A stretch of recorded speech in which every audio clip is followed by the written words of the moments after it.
The BBC presents Jet Morgan in Journey into Space.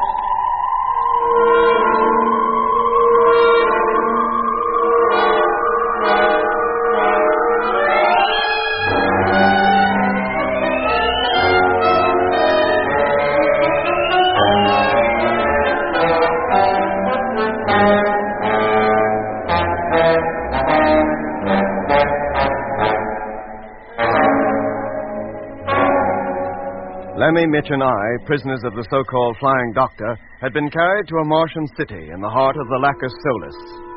And then suddenly, freighter number 1, piloted by Frank Rogers, who was looking for us, passed overhead.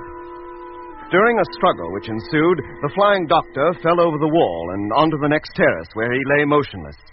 Lemmy and I at once returned to the sphere and took off in the hope of getting back to polar base.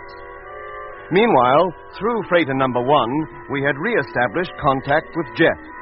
When he learned what the Flying Doctor had told us about the Martians' plans to invade the Earth, he agreed that I should tell the whole story to Frank. He could then relay it to the fleet in free orbit from where it could be passed to control. And then... Hello, Doc, Jet. What is it, Frank? What's wrong? I don't know. That peculiar noise, and I feel so sleepy. Frank, you must fight it. You must stay awake. I'm trying, Doc. The ship, What about it? she doesn't seem to respond. I can't control her. Oh, no. Take a hold of yourself, Frank. Frank, Doc says you must stay awake. Hey, we're off. We're taking off. And for Dobson, this is the time to go to sleep. Get over there, Lemmy. See if you can control her. Me? What a hope. Go on, Lemmy. Yes, Doc. Hello, Jet. Doc. Yes, Frank. It's no good. We're losing Ida. I can't control her. You must, Frank. We're almost on the deck now.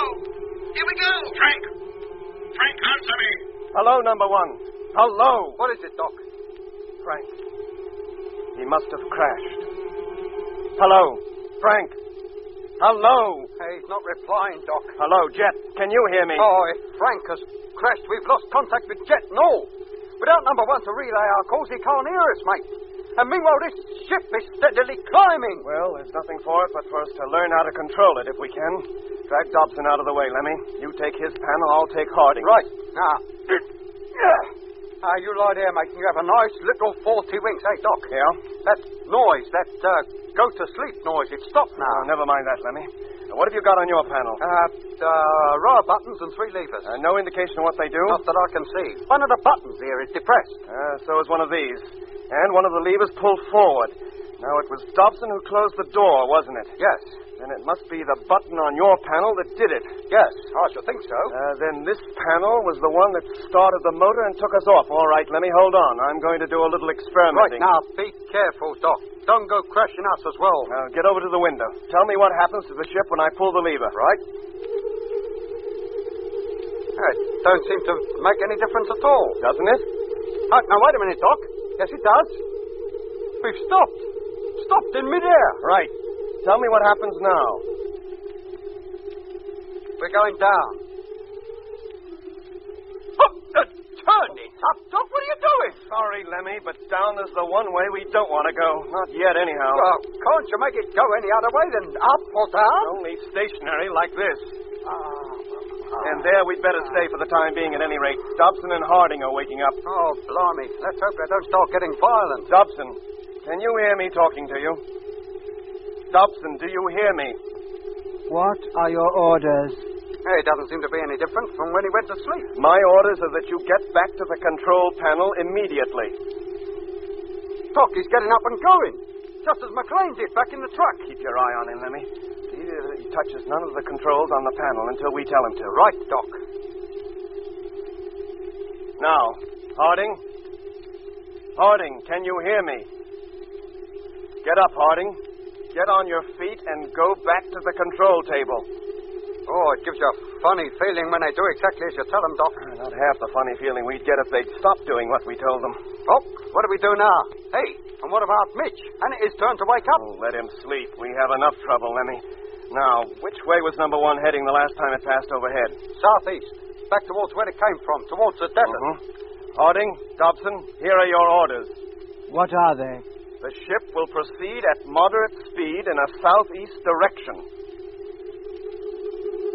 He's doing it. Then keep close watch on him, Lemmy, and see how he does it, and memorize it. Yes, Doc. Where are we now? We just left the city, and we're headed out over the cultivated area again. Any sign of number one anywhere? No, Lemmy, not yet. Maybe he didn't come out this way after all. We'll go a little further. Oh, Jet must be going up the wall wondering what's happening to us. Hey, Doc, you don't think after what we told him he's still heading this way, do you? Knowing Jet, he probably is. But he mustn't. We got to get out there and stop him. We will at the first opportunity, but we must find number one first. Yes, Doc. We'll make a complete circuit of the Lacus Solus. And what if them Martians down there come up after us? When they do, we can decide what to do about it. Meanwhile, we'll continue the search. Yes, Doc.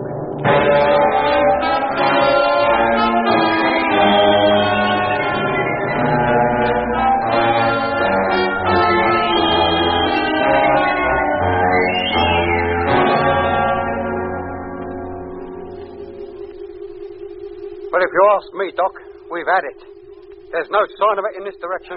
Then there's only one place it can be, Lemmy. It must have crashed into the city itself. That's just what I was thinking. We'll change course. Head back towards where we came from. Fly back over the city, you mean? Yeah. But if we show ourselves over that place again, they might send somebody up after us. Try and get us to crash and all. They could have done so any time in the last hour. But there's been no sign of any sphere or anything else that's looking for us. No, there ain't, is there? I wonder why there ain't. Maybe they just can't be bothered. Their one aim is to prevent our getting back to Earth. So long as we're flying around up here, there's no chance of that. Besides, they know we have to land sometime, or starve. Oh, yeah. Yeah, I hadn't thought of that. Now get over to the control panels. Have Dobson change course. I'll keep lookout from here. Yes, Doc. Let me stop the ship. I can see it. I can see the freighter. Hey, Dobson, did you hear that? Stop the ship, but keep her at this height. Come over here, Lemmy. Come in, Doc. Where is it, mate? Here. Down there. Crashed into the base of one of the pyramids, see? Oh, blimey, yes, I do. And look at that great mob round it and all those ladybird cars or whatever they are. It looks like they're tearing the ship to pieces, ripping out all the gear and carrying it away. And Frank and his crew as well by now. Doc, are we going down there? If we did, we'd be delivering ourselves right into their hands. But, mate, we just can't leave him down there. We have no choice, Lemmy. The first thing we've got to do is to pick up Jet. If we ever find him. Have Dobson change course. We're heading for the Argyre Desert. Yes, Doc.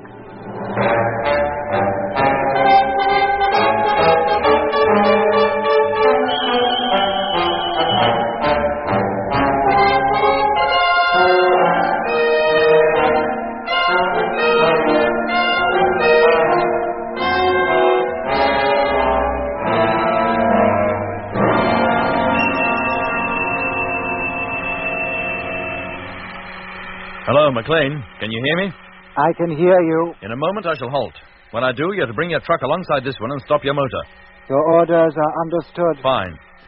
We shall stop here for a meal and then go on. You'll fall in behind and follow me as before. I am now alongside you and the motor is switched off. Good. Now go into your living quarters and get yourself something to eat. I shall call you again in half an hour. Orders are understood and will be carried out. Well, that settled him. Now, another try at contacting Doc or Frank. Hello, Doc. This is Jet calling. I've not heard from you since we lost contact 2 hours ago. If you can hear me, come in, please. Hello, freighter number 1. Jet Morgan here. Have lost contact with you. Come in, please. Hello, Polar Base. Land Fleet calling. Come in, please. Hello, Skipper. Polar Base here. Receiving you loud and clear. I've called Doc and Frank yet again, but I still get no reply. I've kept a constant listening watch, sir, but I've heard nothing. How about the fleet? Have you contacted them lately? Yes, sir, not 10 minutes ago. They've heard nothing either. Oh, thank you. Keep the watch open. Be sure that at least one of you is listening all the time. May I make a suggestion, sir? Well? Number 1 crashed. There's no doubt about it. I realize that. If the crew had survived and the radio was still workable, they would have called us by now. If the damage was severe, it could take hours to repair it. At which time those Martians, or whatever they are, would have captured them, just as they did Dobson and Hardin, and now Lemmy, Doc, and Mitch. The last we heard, Doc and Lemmy were hoping to get away from that place. If they had, sir, wouldn't we have heard from them by now? I may say so. I think your plan to proceed to the Lacus Solus in the land truck with only McLean for company is too risky. Well, that's for me to decide. Now, keep the watch open. I'll call you again when I got underway. Yes, sir. I have no intention of returning to base until I'm absolutely sure that all hope for Lemmy, Doc, and Mitch, or even Dobson and Harding for that matter, is gone. Meanwhile, I shall continue to follow them. We'd hate to lose you as well, sir. Thank you, but I'll do my best to see that you don't. Yes, sir. Very well. I'll call you again in about half an hour.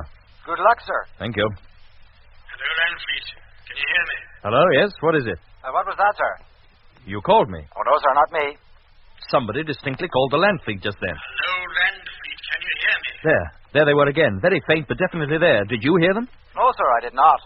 The signal must be too weak for me to pick it up. All right, leave it to me. It's probably Doc or Lemmy. If I need you, I'll call you. Yes, sir.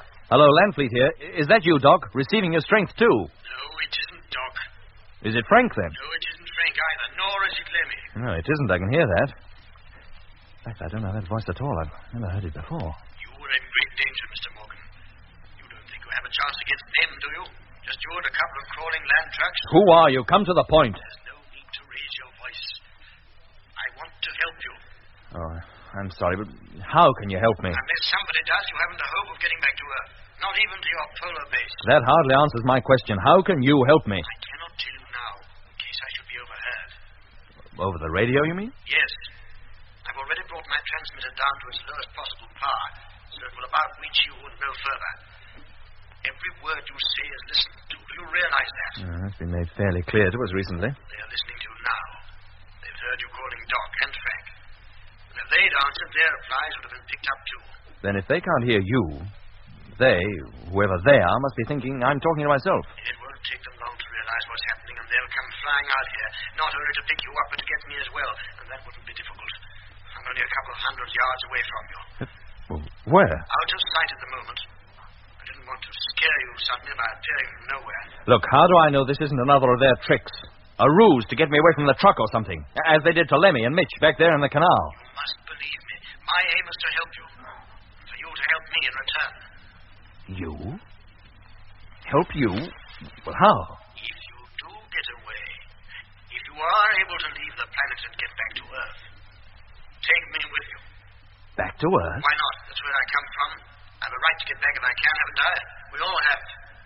But there wouldn't be room for us all. But I want to be sure that if you do go back, I go back with you.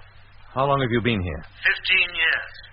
And a trustee for 5. A trustee? That's what they call fellas like me. But there's no time to go into the whys and wherefores now. Do you agree to let me help you?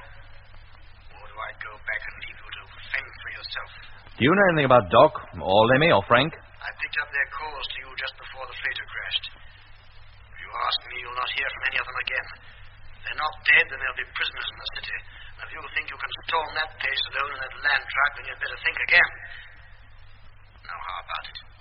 Is it a deal? How do I know I can trust you? You don't. You have to take the chance. Are you on foot? No, I have my own land transport. It's given to me because of the work I've been allocated. And what's that? I'm Director of Agriculture. The whole of the Mali Erythrium is under my command. Look, you might be anything. You might be imagining the whole thing. Come to that, so might I. You must believe me. At least let me show you myself and talk to you face to face. Very well. Bring your truck, your transport or whatever it is, over here. I'll be in the driving cabin. Place yourself where I can look at you. Very well. I'll drive round to the front of your vehicle and face you. I'm no ogre. Just an ordinary human being like yourself. Hello, Polar Base. Morgan calling. Hello, Skipper. What was that all about? You heard it all then? Oh, no, sir, only you. Who are you talking to? I don't know. What was that? I said, I don't know. But I hope to. In just a few moments.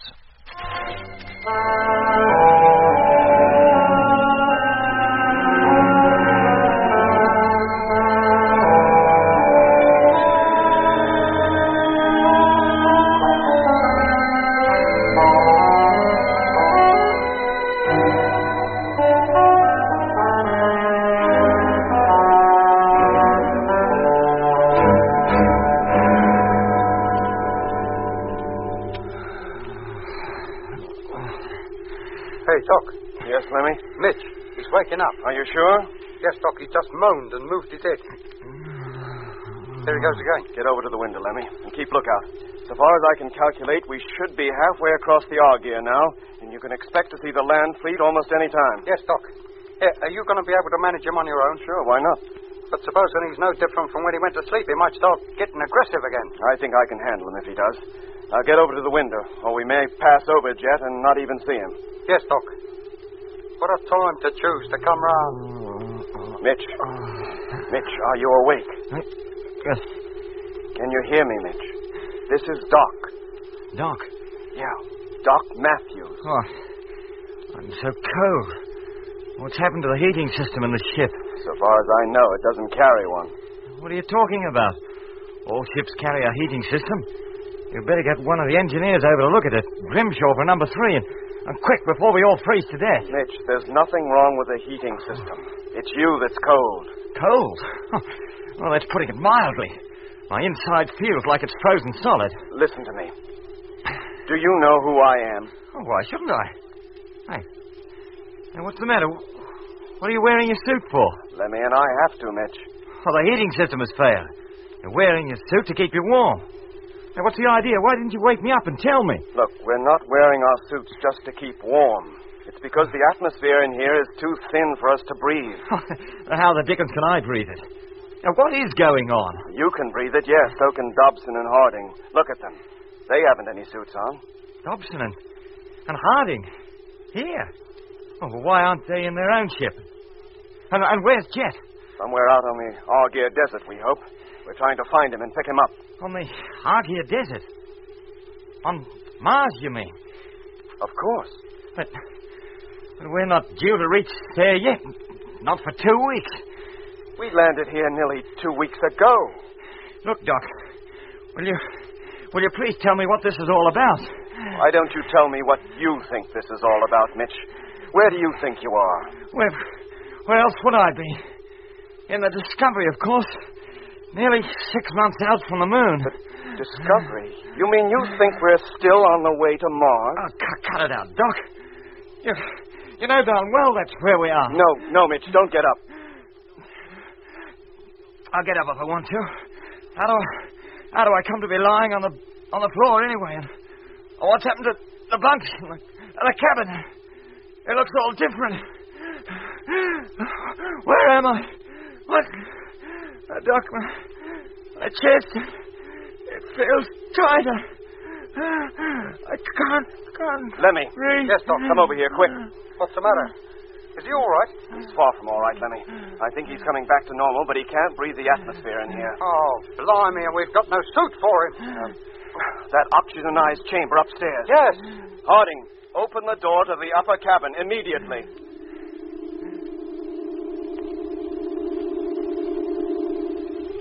Now, come on, Lemmy. Help me get him up there. And hurry.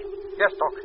Oh, blimey, he's turning blue. This is no time to discuss his complexion. Now, grab his legs. Right. Now. That's it. Now, come. Up you go. Harding, as soon as we're inside, close the door and open the upper one. All right, Lemmy. Take it easy. I've got him. We don't want to drop him. There's not much room on these stairs, is there?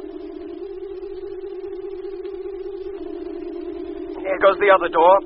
Now get him inside and lay him on the floor. He's out cold again. Do you think he suffocated, Doc? No, Lemmy. Thank goodness this chamber was here, or it might well have been the end of it. Look, he seems to be breathing a bit easier now. All right, Lemmy. I'll look after him. You go back downstairs and continue to keep watch for Jet. Right. If you sight the land trucks, give me a call. Yes, Doc. Hello, Doc. Hello? Yes, Lemmy. What is it? One of the caravans, almost directly below us. Only one? That's all I can see. Halt the ship. I'll be right down. Did you hear that, Dobson? Stop the ship, but maintain height. And not so fast. You want to knock us off our feet? That's more like it. Now, a little farther. And slowly. That's it. Now hold it there. Where is it, Lemmy? Here you are, Doc. Just in front of us. We should land just alongside it. Oh, what happened to the other truck? The one McLean was supposed to be driving. I wouldn't know, Doc. Hey. Unless that is McLean's. Let's hope not. Hello, Jet. Can you hear me? Jet, this is Doc. His radio can't be on, Doc. He should hear us easily from this distance. I'll keep calling him, Lemmy. I'll get over to the control table and have Dobson take us down. Well, maybe we just scared him and he's lying low. How do you mean? Well, how can he be sure it's us in this thing? He probably thinks it's that flying doctor come to take him off. Keep calling anyway, Lemmy. Dobson, take us down to ground level. Hello, Jet. Jet, this is Lemmy calling. Lemmy and Doc come to pick you up. All right, Lemmy. Let's get out of here. What about Mitch? I think he's going to be okay. But he'll have to stay upstairs until we can get him a suit. Does he still think he's in the Discovery? Yeah, he does. He's all confused. Now, let's get going. Harding, the door. Open it. Out you go, Lemmy. Right. Go round to the driving cabin. See if there's anybody in there. No, Doc. Whoever's in that truck must be in the living quarters. Well, then we'd better let ourselves in. Open the airlock. Come on. Okay. Okay. Close an exhauster.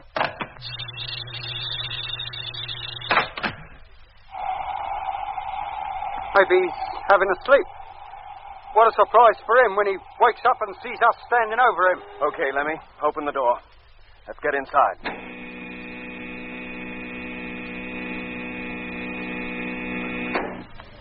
Right. Hey, Jet! Jet boy! It's me!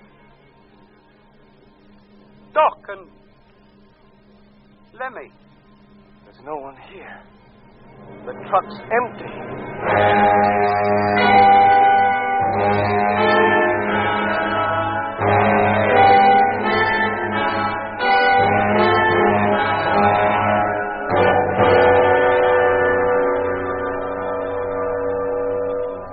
What had happened to Jet? And what had happened to McLean and the other land truck which contained so much of our valuable stores and equipment? As we learned later, Jet had agreed to talk to the owner of a mysterious voice that had called him on the radio. Well, here I am. So I can see. Fine. Now do you believe I'm from Earth? All the people we've met on this planet seem to be. But I know where I am and what I'm doing. Most of the others don't. They still think they're back on Earth in the year they left it. For them, time has stood still. What year is it on Earth? 1971. That's right. You see, they failed to condition me. I was the wrong type. Well, why did they bother to pick you up at all? They have no way of telling good subjects from bad ones until they've got them. But it makes little difference. Once we're here, they put us to work just the same. But if you're not conditioned, well, how do you breathe? Same way as you. I carry an oxygen supply. A spacesuit? No. A spacesuit is unnecessary. If you have the right kind of equipment. The kind they gave me is ingeniously designed. You'd hardly know I was wearing anything. The conditioned people never even suspect. Oh, they don't even suspect they're on Mars. That's right. Are there any more like you that know the truth? Dozens of us. And where are they? Scattered all over the planet. Some like me with roving commissions. Others working in the factories. What at? All manner of things. But the main objective is the completion of the invasion fleet. Good grief, then Doc was right. They do intend to invade the Earth. Yes, they do. I must get a message back home. Give me full details of how and when the invasion will be made, and I'll pass them on to Polar Base. You'd never do it. The moment you began to give your Polar Base any information of that kind, your transmissions would be jammed. Oh. Your only hope is to get up to the fleet and tell Earth yourself. And what hope is there of that? There's a 50-50 chance, providing you do all I tell you, without question. That very phrase makes me suspicious. Very well, if you doubt my sincerity, I'll get on my way. No, wait. What do you want me to do? Come with me, now. It's fairly certain that your side of the conversation has been heard anyway. We haven't much time. Very well. You lead the way, I'll follow. That's no good. You have to come into this truck. Your own is too slow. But what about McLean and the other one? What state is he in? He seems to be in a deep state of hypnosis. He does everything I tell him. Does he indulge in any kind of conversation? No. Then leave him. Leave him? Oh, not on your life. If I'm going back to Earth, then he comes with us. You'll be wasting your time. He's too far gone. How do you mean, too far gone? Of all people brought here, his type is the most unfortunate. They have no recollection of anything previous to the time they were hypnotized. They do nothing unless told and have no control over their actions. Yes, but they could be revived, couldn't they, once we got them away from here? No. They may appear to revive, but they don't. Not even when they are sent back to Earth. What? You mean they are sent back? Of course. Some are there now. To all appearances, normal people, except for an odd way of speaking and a few eccentricities that nobody on Earth would regard with any seriousness. Whittaker was one of those. Didn't you find him a little odd? We certainly did. There are plenty of others like him, too, already down on Earth. The Martian fifth column, as you might say. They're in the factories, working on secret governmental projects. How do you think the full details of your journey to this planet were known? Well, why didn't they just wreck the whole project before we set out? That would have proved the presence of an antagonistic power on Mars. Something they are trying to keep secret. But an effort was made to turn you back. But when that failed, I suppose it was thought better to let you land and then make use of you when you got here. I see. Now, time's running out. Do you join me, or do you propose to fight it out alone? If I do, what chance have I? With Doc and Lemmy and Mitch missing. Half the fleet's crew already in the hands of the Martians. Alone? None at all. But if you come with me, there is a chance of your getting Mitch, Doc, and Lemmy back. Even Frank. And what if you are one of them, like the Flying Doctor? That's for you to decide. Very well, I'll take the chance. I'll come. Good. But McLean comes too. All right, if you insist. Hello, McLean. Can you hear me? I can hear you. You are to leave that truck and enter the vehicle in front of this one. Orders were that you and I proceed to the Lacus Solis. I have changed those orders. The orders were not yours to change, and orders must be obeyed without question at all times. Now do you believe me? McLean, I order you to leave that truck and to come over here. McLean, do you hear me? Hey, what's he doing? He's pulling out. But where's he going? Only he knows that. I must get after him. If you do, you go alone. But I can't leave him. You're not leaving him, he's leaving you. There's nothing you can do, Mr. Morgan, believe me. Follow him and your chance of getting back to the fleet is gone. Completely.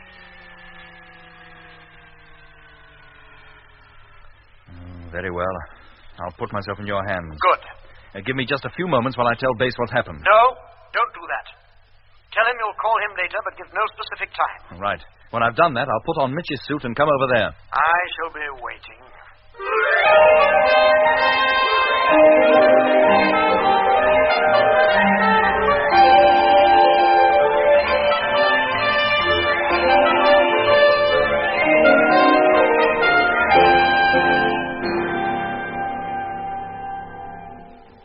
How much further do we have to go? About 3 hours more. Do you think we'll make it? And find Doc and Lemmy and Mitch? It all depends. On what? On whether anybody back in Lacus Solis knows what we're doing. They'll pursue us, you mean? That's right. Well, nobody's appeared yet. No sphere or anything. They won't be in any hurry. Wouldn't take them above an hour to overtake us. When can you be sure they're not pursuing us? 2 hours from now, maybe. Let's keep our fingers crossed, huh? Well, there she is, on the horizon.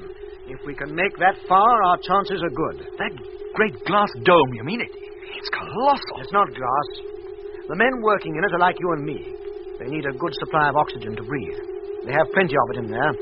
Who built it? Other Earthmen, under the Martians' direction. I tell you, so long as you play along with them, they treat you well. Oh, what's the matter? What are you stopping for? Here. What? Who? Look. Up there. Hovering above us. A sphere. Good grief. They've found us. It's all over. I'm afraid we'll never make it now.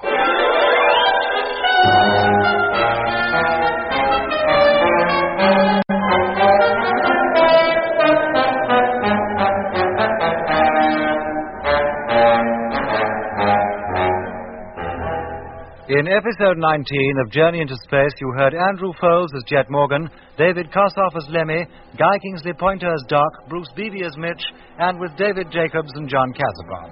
The orchestra was conducted by Van Phillips, who also wrote the music.